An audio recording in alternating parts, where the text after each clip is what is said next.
नमस्कार दोस्तों, स्वागत है आपके अपने चैनल ड्रीम बिग ऑडियो में। आज का वीडियो बेहद खास होने वाला है, तो फिर बिना देर किए सीधे शुरुआत करते हैं और सीखते हैं कि लाइफ में एटीट्यूड डिसिप्लिन का होना कितना जरूरी है।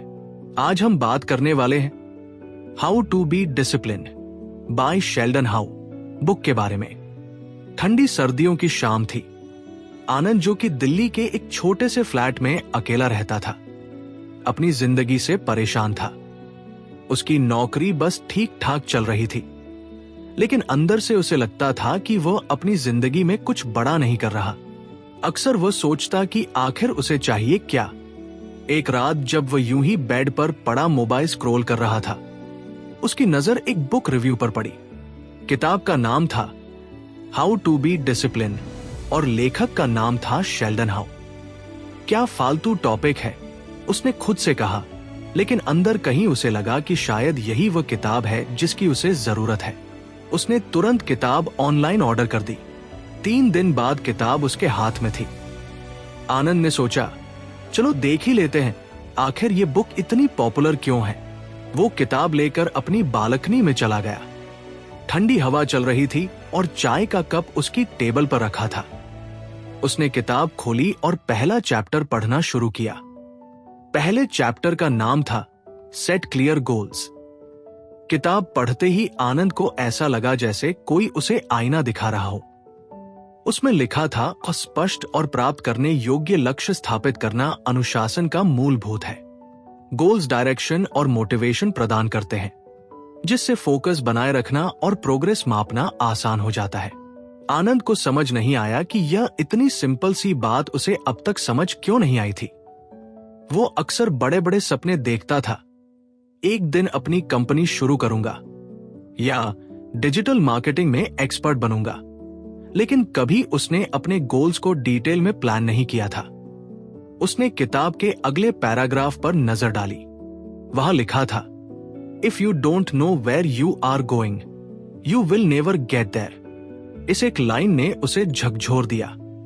सही बात है, उसने सोचा, मैं हमेशा ये सोचता हूं कि कुछ करना है, लेकिन करना क्या है ये पता ही नहीं होता। उसने किताब को बंद किया और बालकनी से उठकर अंदर चला गया। उसने अपने रूम का सबसे शांत कोना चुना और अपनी नोटबुक लेकर बैठ गया। पहली बार अपनी लाइफ में मैं कुछ क्लियर गोल्स बनाऊंगा, उसने खुद से कहा। पहली लाइन उसने लिखी, अपनी फिटनेस पर ध्यान देना है, अगले 6 महीने में 10 किलो वजन कम करना है। दूसरा गोल लिखा, डिजिटल मार्केटिंग के 3 एडवांस कोर्स पूरे करने हैं। तीसरा, हर महीने 5 नई किताबें पढ़नी है। लिखने के बाद उसने नोटबुक बंद की और एक अजीब सी राहत महसूस की। यह सब करना इतना आसान तो नहीं था, लेकिन पहली बार उसने अपने गोल्स को इतना साफ साफ लिखा था। अगले दिन जब वह सुबह उठा तो उसने अपनी लाइफ का पहला गोल शुरू करने की कोशिश की। उसने अलार्म 6 बजे लगाया था, लेकिन जब अलार्म बजा तो उसने तुरंत स्नूज बटन दबा दिया। 5 मिनट और, उसने खुद से कहा। वो 5 मिनट कब 1 घंटे में बदल गए उसे पता भी नहीं चला। जब उसकी आंख खुली तो उसने दीवार घड़ी की ओर देखा। 7:05 बज चुके थे। यार, आज भी नहीं हो पाया, उसने गुस्से में खुद से कहा। फिर उसे अपनी किताब की याद आई। उसने बुक निकाली और फिर से पहला पेज पढ़ा। उसमें एक लाइन थी, failure is a part of the process, don't be discouraged by small setbacks, focus on getting back on track. उसने मुस्कुराते हुए खुद से कहा, चलो ये तो किताब ने पहले ही समझा दिया था, कोई बात नहीं, कल से सही। उस शाम उसने एक और काम किया। उसने अपने रूम की दीवार पर एक बड़ा सा चार्ट लगाया और उसमें अपने गोल्स लिख दिए। उसके बगल में उसने छोटे छोटे बॉक्स बनाए। हर बार जब वह अपना कोई काम पूरा करता तो वह एक बॉक्स में टिक करता। धीरे धीरे अगले कुछ दिनों में उसने सुबह जल्दी उठने की आदत डालनी शुरू कर दी। वो पहली बार पार्क में जॉगिंग के लिए गया। पार्क में ठंडी हवा और भागते हुए लोगों को देखकर उसे महसूस हुआ कि उसे अपनी जिंदगी को लेकर सीरियस होना ही पड़ेगा। वापस आकर उसने किताब का अगला हिस्सा पढ़ा। वहां लिखा था, break your goals into smaller manageable steps, a big goal can feel overwhelming. उसने सोचा और अपने फिटनेस गोल को छोटे छोटे टास्क में डिवाइड कर दिया। पहले हफ्ते सिर्फ 15 मिनट जॉगिंग करूंगा, दूसरे हफ्ते 20 मिनट, फिर धीरे धीरे 30 मिनट। किताब का पहला चैप्टर जैसे उसकी लाइफ का गाइड बन गया था। वो हर बार उसे पढ़ता और अपनी लाइफ में अप्लाई करने की कोशिश करता। लेकिन लाइफ इतनी आसान कहां होती है। एक दिन उसकी मां का कॉल आया। उन्होंने कहा, तुमने पिछले 2 हफ्तों से फोन क्यों नहीं किया? हम यहां कितने परेशान हैं। आनंद को अचानक एहसास हुआ कि वो अपने गोल्स में इतना खो गया था कि उसने अपने परिवार से बात करना ही बंद कर दिया था। उसने फौरन मां को कॉल बैक किया और उनकी बात ध्यान से सुनी। उसने सोचा कि शायद सेट क्लियर गोल्स का मतलब सिर्फ करियर और फिटनेस नहीं, बल्कि अपने रिश्तों को भी बैलेंस करना है। उसने अपनी नोटबुक निकाली और एक और लाइन लिखी, 4, हर हफ्ते अपने पेरेंट्स को कॉल करना और उनके साथ टाइम बिताना। इस तरह आनंद की लाइफ धीरे धीरे बदलने लगी। वो हर रात सोने से पहले अपने दिन का रिव्यू करता। अगर उसने कोई टास्क मिस कर दिया होता तो वह उसे अगले दिन की लिस्ट में जोड़ लेता। किताब के पहले चैप्टर ने उसे समझा दिया था कि गोल सिर्फ लिखने के लिए नहीं होते, बल्कि उन्हें जीना होता है। उसने सीखा कि गोल्स की वजह से उसकी जिंदगी में एक दिशा आई थी। लेकिन कहानी यहां खत्म नहीं होती।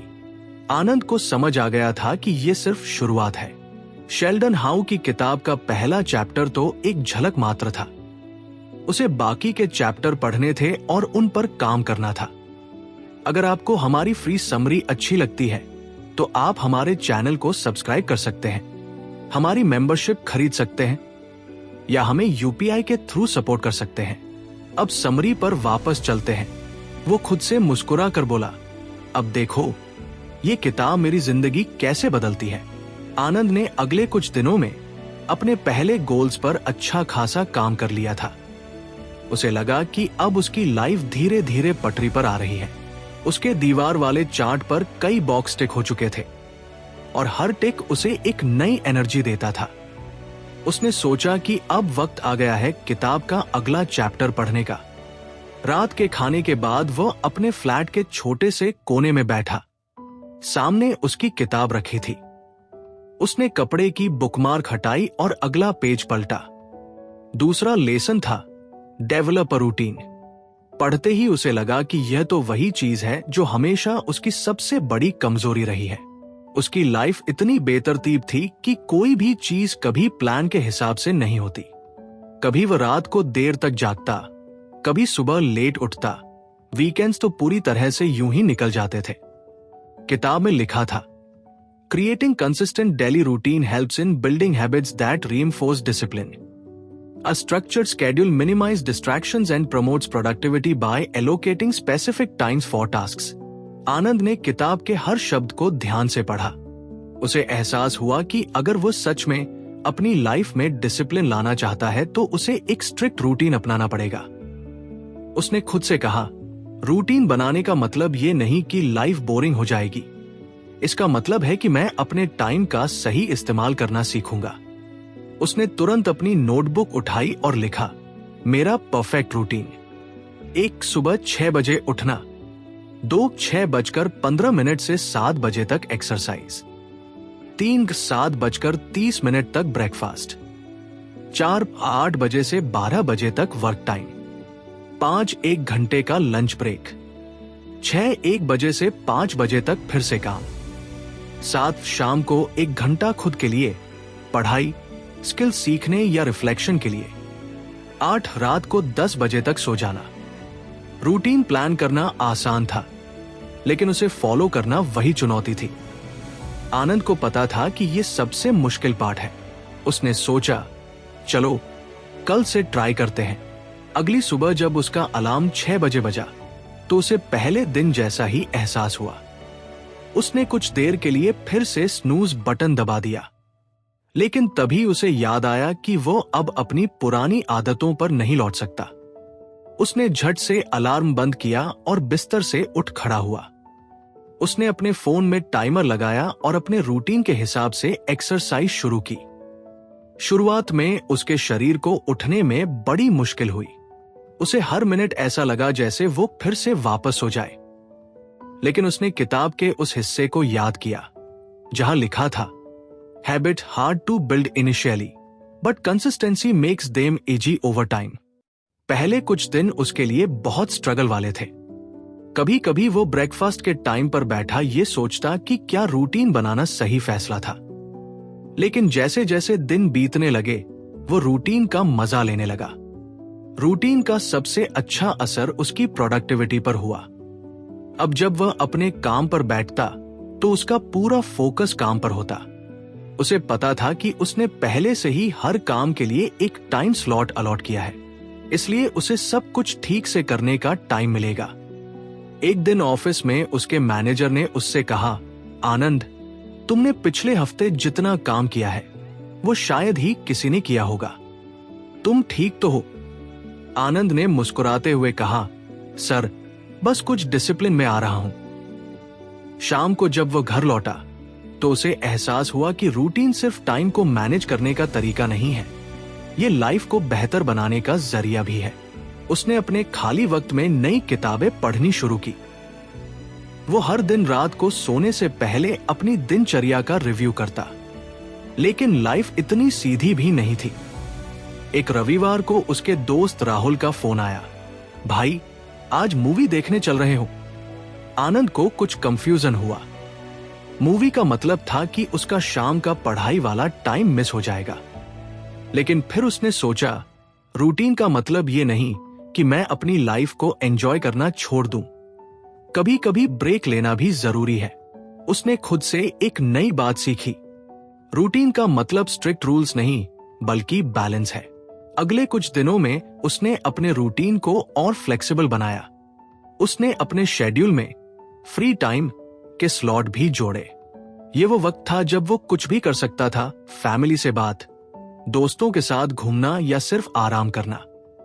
किताब में एक और इंटरेस्टिंग लाइन थी, rigid routine can sometimes feel like a burden, allow some flexibility to accommodate unexpected events. उसने महसूस किया कि रूटीन ने उसे एक बेहतर इंसान बना दिया है। उसकी लाइफ में अब एक स्ट्रक्चर था। पहले जहां वो हर काम लास्ट मिनट तक टालता था, अब वो समय पर अपने टास्क पूरे कर लेता था। लेकिन कहानी यहां भी खत्म नहीं होती। आनंद को एहसास हुआ कि रूटीन बनाने से उसका सफर शुरू हुआ है, लेकिन अभी उसे अपनी आदतों को और गहराई तक ले जाना है। किताब में अभी और लेसन्स बाकी थे। उसने खुद से वादा किया कि वो हर लेसन को पढ़ेगा, समझेगा और अपनी जिंदगी में उतारेगा। और इसी उम्मीद के साथ उसने अगले चैप्टर पर जाने के लिए किताब को धीरे से बंद कर दिया। कुछ हफ्ते बीत चुके थे और आनंद अपनी रूटीन को लेकर काफी सहज महसूस करने लगा था। अब सुबह जल्दी उठना, वर्कआउट करना और दिन को प्रोडक्टिव तरीके से बिताना उसकी आदत में शामिल हो चुका था।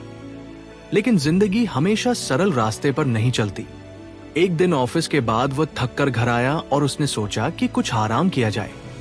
उसने टीवी चालू किया और सीरियल देखते देखते अनजाने में 3 घंटे बर्बाद कर दिए। जब रात को उसने दीवार पर लगे अपने चार्ट को देखा तो वो शर्मिंदगी महसूस कर उसने खुद से कहा, यार, इतना अच्छा चल रहा था सब कुछ और आज फिर से वही पुरानी आदतों पर लौट आया।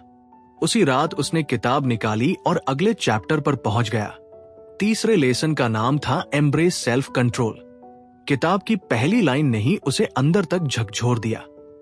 उसमें लिखा था, सेल्फ कंट्रोल आवश्यक है ताकि प्रलोभन को दूर किया जा सके। Resisting short term pleasures in favour of long term goals is the foundation of disciplined living. Anand ने खुद से कहा, यही तो मेरी सबसे बड़ी प्रॉब्लम है। मैं हमेशा शॉर्ट टर्म प्लेजर के पीछे भागता हूं, चाहे वो घंटों सोशल मीडिया स्क्रॉल करना हो या कुछ भी ऐसा करना जो मेरे बड़े गोल्स के खिलाफ है। किताब में एक और इंटरेस्टिंग बात लिखी थी, distractions are everywhere and they often disguise themselves as harmless breaks, but every small temptation adds up to derail your progress. Anand ने अगले ही दिन से अपने अंदर सेल्फ कंट्रोल लाने की ठान ली। उसने सबसे पहले अपने सबसे बड़े डिस्ट्रैक्शन की पहचान की। उसका मोबाइल। उसने अपने फोन से सारी अनावश्यक ऐप्स डिलीट कर दी और स्क्रीन टाइम लिमिट सेट कर दी। उसने तय किया कि वह दिन में सिर्फ एक बार सोशल मीडिया चेक करेगा, वह भी सिर्फ 15 मिनट के लिए। पहले दिन ये करना उसके लिए बहुत मुश्किल था।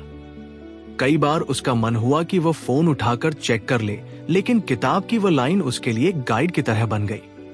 उसने महसूस किया कि सेल्फ कंट्रोल लाने का मतलब ये नहीं है कि वह हर चीज से खुद को दूर कर ले।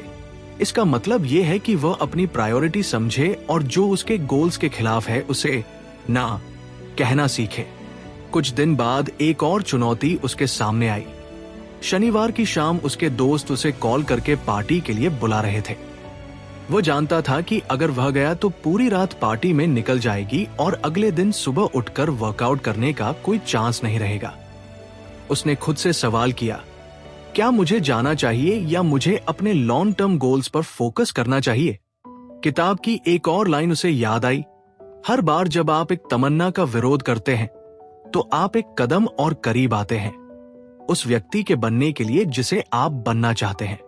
आनंद ने आखिरकार पार्टी में ना जाने का फैसला किया। उसने दोस्तों से माफी मांगी और उन्हें समझाया कि वह इस वक्त अपनी लाइफ पर काम कर रहा है। हालांकि ये करना उसके लिए आसान नहीं था। मन में कहीं उसे यह भी लगा कि शायद दोस्त उसे अब बोरिंग कहेंगे। लेकिन अगले दिन सुबह जब वह समय पर उठा और अपनी दिनचर्या फॉलो की तो उसे अपनी इस जीत पर गर्व महसूस हुआ। एक दिन जब वह शाम को किताब पढ़ रहा था, उसने उसमें लिखा देखा, discipline is choosing between what you want now and what you want most. उसने महसूस किया कि सेल्फ कंट्रोल सिर्फ बड़ी चीजों में नहीं बल्कि छोटी छोटी आदतों में भी जरूरी है। उसने ठान लिया कि वह अपनी लाइफ के हर छोटे पहलू में इसे लागू करेगा। उदाहरण के लिए, जब वो ऑफिस में लंच के बाद मीठा खाने की आदत बना चुका था, उसने उसे छोड़ने का फैसला किया। पहली बार जब उसने अपने फेवरेट गुलाब जामुन को देखा और खुद से कहा, नहीं, ये मेरे फिटनेस गोल के खिलाफ है, तो उसे महसूस हुआ कि सेल्फ कंट्रोल कितना मुश्किल लेकिन जरूरी है। किताब में आगे लिखा था, the key to master self control is to remind yourself of your bigger goals whenever temptation arises. Anand ने इस सलाह को अपने दिमाग में फिट कर लिया। उसने हर उस चीज को अपने सामने रखना शुरू कर दिया जो उसे उसके बड़े गोल्स की याद दिलाए। उसकी नोटबुक, दीवार पर लगे चार्ट और उसकी खुद की journey, all this became his motivation. धीरे धीरे उसकी इच्छाओं पर काबू पाने की ताकत बढ़ने लगी। अब जब भी उसे कोई डिस्ट्रैक्शन दिखता, वो खुद से एक ही सवाल करता, क्या ये मुझे मेरे बड़े गोल्स के करीब ले जाएगा या दूर करेगा? कुछ हफ्तों बाद उसके ऑफिस में एक और चैलेंज आया। कंपनी ने एक नया प्रोजेक्ट दिया जिसमें उसे देर रात तक काम करना होता। पहले वो हमेशा ऐसे हालात में बहाने ढूंढता कि प्रोजेक्ट कैसे टाला जाए, लेकिन अब उसने सेल्फ कंट्रोल के साथ अपने समय को मैनेज करना सीखा। उसने अपने रूटीन को कुछ बदला ताकि प्रोजेक्ट के साथ साथ उसकी बाकी आदतें भी बनी रहें। आनंद को एहसास हुआ कि सेल्फ कंट्रोल सिर्फ डिस्ट्रैक्शंस को इग्नोर करने के लिए नहीं, बल्कि मुश्किल परिस्थितियों में खुद को बेहतर तरीके से संभालने के लिए भी जरूरी है। किताब के इस लेसन ने उसकी लाइफ का एक और दरवाजा खोल दिया था। उसने महसूस किया कि जो लोग अपनी छोटी छोटी इच्छाओं को कंट्रोल करना सीख जाते हैं, वही बड़ी बड़ी चीजें अचीव कर पाते हैं। और इस तरह आनंद ने अपनी जर्नी को और आगे बढ़ाने का फैसला किया। उसने खुद से कहा, अभी तो सिर्फ शुरुआत हुई है, ये किताब मुझे और कितना सिखाएगी, मैं इसका इंतजार नहीं कर सकता। अगली रात उसने किताब के अगले चैप्टर पर जाने के लिए उसे धीरे से बंद कर दिया। आनंद की जिंदगी धीरे धीरे बदल रही थी। रूटीन और सेल्फ कंट्रोल के लेसन्स को उसने अपनी लाइफ का हिस्सा बना लिया था। हर दिन उसके भीतर एक नई एनर्जी और मोटिवेशन होती थी, लेकिन फिर भी कुछ ऐसा था जो उसे खटक रहा था। कई बार जब वह काम करता तो उसका मन भटकने लगता। वो एक काम में लगा होता और तभी अचानक किसी पुराने पल की याद आ जाती या भविष्य की चिंता उसके दिमाग में घूमने लगती। कभी वह सोचता कि अगर प्लान्स काम नहीं किए तो क्या होगा, या कभी उसे लगता कि वो अपनी पुरानी गलतियों के बारे में सोचकर वक्त बर्बाद कर रहा है। एक दिन जब वो शाम को अपने फ्लैट की बालकनी में बैठा था तो उसने खुद से कहा, मैंने डिसिप्लिन और सेल्फ कंट्रोल पर तो काफी काम कर लिया है, लेकिन ये ध्यान क्यों भटकता रहता है? उसे लगा कि ये शायद अगला लेसन सीखने का सही वक्त है। उसने किताब निकाली और अगले चैप्टर पर पहुंचा। चौथे लेसन का नाम था प्रैक्टिस माइंडफुलनेस। किताब में लिखा था, माइंडफुलनेस मेंटेनिंग फोकस और एंजाइटी को कम करने में मदद करता है। By being present in the moment, individuals can better manage their thoughts and emotions, leading to improved decision making and productivity. आनंद ने इस लेसन को पढ़ना शुरू किया और उसे महसूस हुआ कि ये उसकी जिंदगी की सबसे बड़ी परेशानी का जवाब हो सकता है। उसने सोचा, मैं अक्सर या तो अतीत में जीता हूं या भविष्य की चिंता में खो जाता हूं, लेकिन शायद मैं अभी के पल को जीने में असफल हूं। किताब में एक और लाइन थी जिसने उसका ध्यान खींचा। The mind is like a monkey, always jumping from one thought to another. Mindfulness helps you tame this monkey and bring it to the present moment. Anand ने तुरंत इस लेसन को अपनी जिंदगी में लागू करने का फैसला किया। अगली सुबह जब उसने अपना वर्कआउट खत्म किया तो उसने एक नई प्रैक्टिस शुरू की। उसने इंटरनेट पर देखा कि माइंडफुलनेस मेडिटेशन कैसे किया जाता है। उसने अपनी बालकनी में एक शांत जगह चुनी, आंखें बंद की और गहरी सांसें लेने लगा। पहले कुछ मिनटों तक उसका दिमाग हर दिशा में भागता रहा, कभी ऑफिस के काम की चिंता, कभी किसी पुराने झगड़े की याद। लेकिन उसने खुद से कहा, जो भी ख्याल आए उन्हें आने दो, लेकिन मैं अपनी सांस पर फोकस करूंगा। धीरे धीरे उसने महसूस किया कि उसके विचार धीमे हो रहे हैं। जैसे जैसे वो गहरी सांस लेता गया, उसका मन शांत होता गया। पहली बार उसे ऐसा लगा कि वो अपने दिमाग को कंट्रोल कर पा रहा है। किताब में लिखा था, माइंडफुलनेस नहीं विचार बंद करने के बारे में है, ये उन्हें देखने और सौम्य ढंग से अपने ध्यान को वापस लाने के बारे में है। इस प्रैक्टिस को उसने अपनी डेली रूटीन का हिस्सा बना लिया। हर सुबह और रात को सोने से पहले वह 10 मिनट के लिए मेडिटेशन करता। इसका असर उसकी पूरी जिंदगी पर दिखने लगा। जब वो ऑफिस में काम करता तो अब उसका फोकस पहले से बेहतर था। अगर उसका ध्यान भटकता तो वो कुछ पल के लिए गहरी सांसें लेता और खुद को वापस काम पर तैयार करता। एक दिन ऑफिस में एक बड़ा प्रोजेक्ट मिला। टीम लीड ने सभी को बताया कि ये काम बहुत मुश्किल होगा और डेडलाइन भी कड़ी है। आनंद की टीम के लोग परेशान हो गए, लेकिन उसने खुद को शांत रखा। उसने अपनी माइंडफुलनेस प्रैक्टिस का इस्तेमाल किया। जब बाकी लोग घबराहट में इधर-उधर बातें कर रहे थे, आनंद ने चुपचाप एक प्लान बनाया। उसने अपने हिस्से का काम छोटे छोटे हिस्सों में बांट लिया और हर दिन के लिए एक टास्क तय किया। उसकी शांत और व्यवस्थित अप्रोच देखकर टीम लीड ने उसकी तारीफ की। उसने किताब की एक और लाइन याद की, माइंडफुलनेस न केवल आपको दबाव के बीच शांत रहने में मदद करती है, बल्कि आपकी सोच को स्पष्ट कर बेहतर निर्णय लेने में मदद करती है। माइंडफुलनेस का असर उसकी पर्सनल लाइफ पर भी हुआ। पहले जब वह दोस्तों के साथ होता तो उसका ध्यान कहीं और होता था, लेकिन अब वो हर बातचीत में पूरी तरह मौजूद रहता। उसे एहसास हुआ कि जब आप अपने करीबी लोगों को अपना 100% ध्यान देते हैं तो रिश्ते भी मजबूत होते हैं। एक दिन उसने अपनी माँ को फोन किया। जब वह बात कर रही थी तो उसने खुद से वादा किया कि वो उनका हर शब्द ध्यान से सुनेगा। पहले जहां वो फोन पर सिर्फ ठीक है कहकर बात खत्म कर देता था, अब वो उनकी बातों पर प्रतिक्रिया देता और उनकी भावनाओं को समझने की कोशिश करता। माइंडफुलनेस का सबसे बड़ा असर उसकी चिंता और तनाव पर हुआ। पहले वो छोटी छोटी बातों पर परेशान हो जाता था, लेकिन अब जब भी उसे तनाव महसूस होता वो गहरी सांस लेकर खुद से कहता, मैं इस पल में हूं, अभी जो है वही सच है, बाकी सब मेरे दिमाग का खेल है।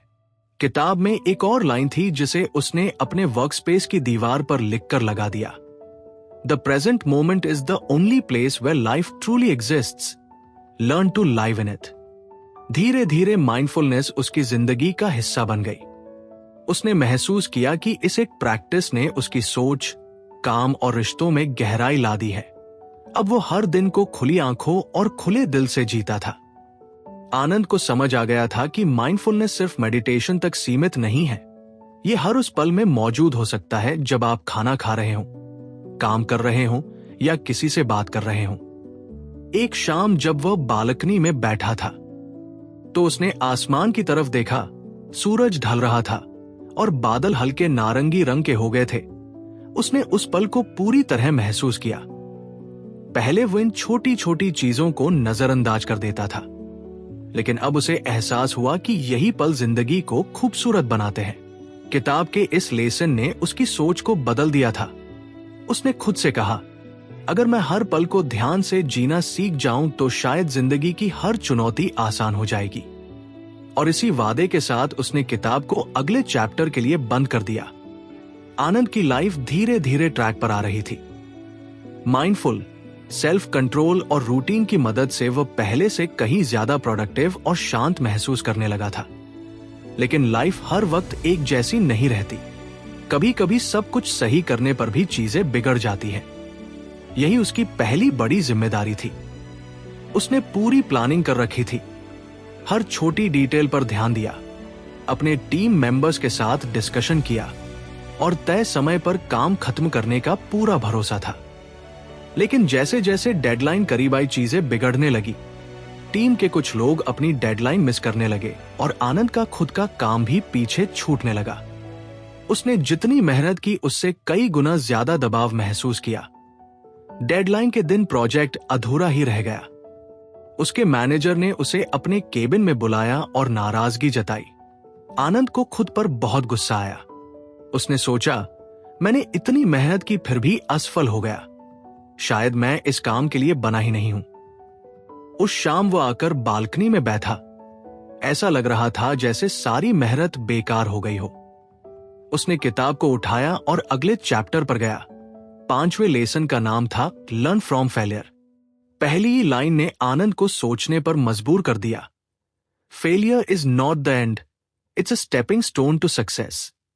किताब आगे कहती थी, हर असफलता एक सबक लेकर आती है। It's up to you to find it and use it to grow strong. Anand ने किताब को एक पल के लिए बंद किया और सोचा, क्या मैं अपनी असफलता से सीख सकता हूं? क्या यह वाकई एक मौका है खुद को बेहतर बनाने का? उसने अगले कुछ दिनों तक अपने प्रोजेक्ट पर ध्यान से रिव्यू किया। उसने पाया कि उसने कुछ छोटी छोटी गलतियों पर ध्यान नहीं दिया था। उदाहरण के लिए टीम के साथ नियमित चेक इन करना भूल गया था। कई बार उसने खुद ही काम संभालने की कोशिश की, बजाय इसे सही तरीके से डेलीगेट करने के। किताब में लिखा था, failures often happen because of overlooked details. Reflect on your mistakes, not to blame yourself but to improve. Anand ने अपनी गलतियों को स्वीकार किया। उसने खुद से वादा किया कि अगली बार वो बेहतर तैयारी करेगा। लेकिन साथ ही उसने खुद को याद दिलाया कि एक प्रोजेक्ट में फेल होना उसकी पूरी काबिलियत पर सवाल नहीं उठाता। उसने खुद को मोटिवेट करने के लिए किताब में लिखी एक और लाइन दोहराई, failure is a detour, not a dead end. It's a chance to refine your strategy and come back strong. अगले हफ्ते ऑफिस में एक और प्रोजेक्ट आया। आनंद ने तुरंत अपनी गलतियों से सीखी बातों को लागू करना शुरू कर दिया। उसने टीम के साथ बेहतर कम्युनिकेशन बनाए रखा और हर छोटे मोटे प्रॉब्लम को शुरुआत में ही सुलझा लिया। धीरे धीरे उसे एहसास हुआ कि असफलता से डरने के बजाय उसे इसे एक चुनौती के रूप में देखना चाहिए। उसने महसूस किया कि हर असफलता के पीछे एक सीख छिपी होती है। एक और घटना ने उसे इस लेसन को और गहराई से समझने का मौका दिया। वो पिछले कुछ हफ्तों से सुबह जल्दी उठने की अपनी आदत को फॉलो कर रहा था, लेकिन एक दिन देर रात तक जागने के कारण वो सुबह उठने में फेल हो गया। उसने सोचा, क्या मैं फिर से अपनी पुरानी आदतों में लौट रहा हूं? पहले वो खुद को कोसता, लेकिन अब उसने किताब की सलाह को अपनाया। उसने खुद से कहा, यह सिर्फ एक दिन की बात है, मैं कल से फिर से अपनी रूटीन पर लौट सकता हूं। किताब में लिखा था, discipline is not about being perfect every day, it's about bouncing back after setbacks. उसने अगले दिन अलार्म बजने पर उठने का पूरा प्रयास किया और अपनी रूटीन को फिर से पकड़ लिया। आनंद ने महसूस किया कि असफलता से निपटने का सबसे अच्छा तरीका है उसे स्वीकार करना, उससे सीखना और आगे बढ़ना। उसने अपने चार्ट पर एक नया सेक्शन जोड़ा और सीखे गए पाथ। हर बार जब भी वह किसी चीज में फेल होता तो वो वहां लिखता कि उसने उस अनुभव से क्या सीखा। कुछ हफ्तों बाद आनंद के मैनेजर ने उसे बुलाया। उन्होंने कहा, आनंद, तुम्हारे काम में जबरदस्त सुधार आया है। वो प्रोजेक्ट जिसमें तुम फेल हुए थे, उसकी वजह से तुमने बहुत कुछ सीखा है और ये सीख तुम्हारे हर काम में दिख रही है। आनंद मुस्कुराया। उसने महसूस किया कि असफलता उसे तोड़ने के बजाय उसे मजबूत बना रही थी। किताब में एक और बात लिखी थी, resilience is built through failures. The more you face setbacks, the stronger you become. इस लेसन ने आनंद की सोच को पूरी तरह बदल दिया था।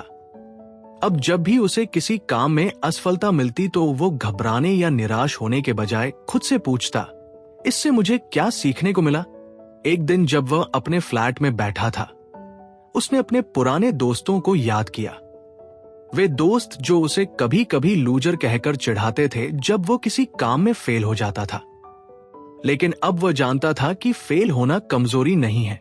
उसने खुद से कहा, फेल होना जरूरी है, बिना फेल हुए मैं कभी सीख ही नहीं पाता। उस शाम उसने किताब को फिर से खोला।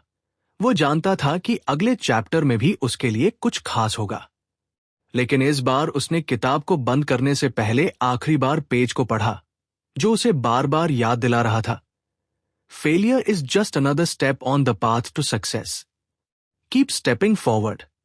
और उसने खुद से वादा किया कि वो हर असफलता को गले लगाएगा और उससे सीख कर आगे बढ़ेगा। आनंद अब तक किताब के 5 लेसन्स को अपनी जिंदगी का हिस्सा बना चुका था। हर नया लेसन उसकी सोच को और बेहतर बनाता था। उसने खुद को बहुत बदलते हुए देखा था। पहले जो आदमी हर छोटी असफलता पर खुद को दोषी ठहराता था, वो अब खुद को सिखा चुका था कि गिरना जरूरी है और गिरकर उठना उससे भी ज्यादा। लेकिन अभी उसकी यात्रा पूरी नहीं हुई थी। किताब के आखिरी चैप्टर ने उसकी उत्सुकता को बढ़ा दिया। उसने किताब को फिर से खोला और ये वो शब्द था जो उसकी लाइफ में अब तक सबसे ज्यादा मायने रखता था। उसने महसूस किया कि उसके सारे प्रयास, चाहे वो अपने गोल सेट करना हो, रूटीन बनाना हो, माइंडफुल अपनाना हो या असफलताओं से सीखना हो, सब कुछ तभी काम करता है जब वह लगातार बना रहे। किताब में लिखा था कि एक बार के प्रयास से कुछ नहीं बदलता। असली बदलाव तब आता है जब हम हर दिन छोटे छोटे कदम उठाते हैं और उन्हें निरंतर करते रहते हैं। आनंद ने सोचा कि कंसिस्टेंसी यानी निरंतरता उसके लिए सबसे मुश्किल रही है। कई बार वह एक दिन मेहनत करता और अगले दिन हार मान लेता। कई बार प्लान बनाता लेकिन उसे फॉलो नहीं कर पाता। उसे समझ आया कि शायद यही कारण था कि उसके कई सपने अधूरे रह गए थे। किताब में लिखा था, motivation gets you started, but consistency keeps you going, even on days when you don't feel like it. Showing up matters the most. Anand ने गहरी सांस ली। उसे समझ में आ गया कि कंसिस्टेंसी एक आदत है और इसे बनाने के लिए हर दिन मेहनत करनी होगी। उसने खुद से वादा किया कि वो अब हर दिन छोटा ही सही लेकिन एक कदम जरूर उठाएगा। अगले दिन उसने अपनी रूटीन को और सख्त बना दिया। सुबह जल्दी उठने के साथ उसने अपने दिन की प्लानिंग और डेडिकेशन को एक नया रूप दिया।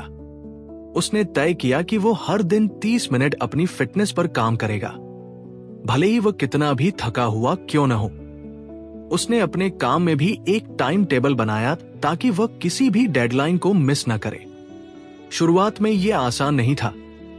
कई बार ऐसा हुआ कि उसकी सुबह की अलार्म बजने के बाद वो बिस्तर में ही पड़ा रहा। कई बार ऐसा हुआ कि वर्कआउट के लिए तैयार होते वक्त उसे बहाने सूझने लगे। लेकिन हर बार उसने खुद को याद दिलाया, कंसिस्टेंसी सबसे जरूरी है। अगर आज हार मान ली तो कल ये और मुश्किल हो जाएगा। धीरे धीरे उसने महसूस किया कि ये छोटे छोटे कदम उसे एक नई दिशा में ले जा रहे हैं। एक दिन ऑफिस में उसके मैनेजर ने उसे एक बड़ा प्रोजेक्ट दिया। ये वही तरह का प्रोजेक्ट था जिससे कुछ महीने पहले वो फेल हो चुका था। लेकिन इस बार उसके अंदर डर के बजाय आत्मविश्वास था। उसने खुद से कहा, इस बार मैं अपने प्लान को सिर्फ बनाऊंगा नहीं, बल्कि उसे लगातार फॉलो भी करूंगा।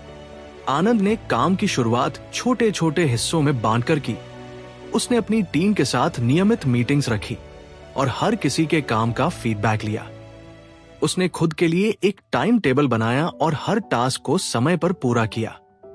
जब भी उसका ध्यान भटकता या उसे थकान महसूस होती तो वो गहरी सांस लेकर खुद से कहता, बस एक और कदम, बस एक और कोशिश। धीरे धीरे उसका काम समय पर और बिना किसी बड़ी गलती के खत्म होने लगा। उसकी टीम के लोग भी उसकी कंसिस्टेंसी से प्रेरित थे। डेडलाइन के दिन प्रोजेक्ट पूरा हो गया और उसका मैनेजर उसकी मेहनत और लीडरशिप की तारीफ करते नहीं थका। आनंद को एहसास हुआ कि कंसिस्टेंसी का असर सिर्फ उसके काम तक सीमित नहीं था, ये उसके हर पहलू में झलक रहा था। उसने अपनी फिटनेस पर भी इसी तरह काम करना जारी रखा। पहले जहां वो सिर्फ कुछ दिनों तक एक्सरसाइज करता था और फिर छोड़ देता था, अब वो हर दिन 30 मिनट खुद को समर्पित करता। उसका शरीर और मन दोनों पहले से ज्यादा मजबूत और ऊर्जावान महसूस करने लगे। आनंद ने देखा कि कंसिस्टेंसी सिर्फ बड़ी बड़ी चीजों में नहीं, बल्कि छोटी छोटी आदतों में भी असर डालती है। उसने ये भी तय किया कि हर रात सोने से पहले वो किताब पढ़ेगा, भले ही सिर्फ एक पन्ना क्यों न हो। एक दिन जब वह अपने पुराने दोस्तों से मिलने गया तो उन्होंने कहा, तू बहुत बदल गया है आनंद। पहले तुझे हर छोटी बात पर चिंता होती थी और अब लगता है जैसे तुझे सब कुछ संभालना आता है। आनंद ने मुस्कुराते हुए कहा, यह बदलाव धीरे धीरे हुआ है। मैंने बस हर दिन छोटा सा कदम उठाया और कंसिस्टेंसी बनाए रखी। उसने अपने दोस्तों को किताब के लेसन्स के बारे में बताया। उसने कहा, कंसिस्टेंसी का मतलब है कि तुम हर दिन अपने आप से एक वादा निभाओ। यह जरूरी नहीं कि तुम हर दिन परफेक्ट रहो, बस जरूरी है कि तुम हर दिन कोशिश करते रहो। उस रात जब वह घर लौटा तो उसने किताब का आखिरी पन्ना पढ़ा। उसमें लिखा था, discipline is not the goal, it's the journey. Keep going and you will find that success becomes a habit, not a destination. Anand ने किताब को बंद किया। उसने महसूस किया कि उसकी जिंदगी अब बदल चुकी थी, लेकिन उसने ये भी समझा कि यह सफर कभी खत्म नहीं होगा। हर दिन एक नई चुनौती होगी, एक नई सीख होगी और एक नया मौका होगा खुद को बेहतर बनाने का। उसने किताब को अपनी टेबल पर रखा और खिड़की से बाहर देखा। चांद की रोशनी उसके कमरे को हल्का सा रोशन कर रही थी। उसने गहरी सांस ली और खुद से वादा किया कि वह इस सफर को कभी नहीं छोड़ेगा, क्योंकि अब उसे पता था कि असली खुशी किसी मंजिल तक पहुंचने में नहीं, बल्कि उस सफर को पूरी ईमानदारी और मेहनत से जीने में। और यहीं से आनंद की कहानी खत्म नहीं हुई, ये तो बस एक नई शुरुआत थी। तो फ्रेंड्स, ये थी हमारी आज की बुक समरी। आपको कैसी लगी कमेंट करके जरूर बताएं, और धन्यवाद आपका समरी एंड तक सुनने के लिए। याद रखें, आपका डिसिप्लिन ही आपकी सफलता की कुंजी है। मिलते हैं अगले वीडियो में, तब तक नए और अच्छे सोच के साथ आगे बढ़ती रहो। Dream big.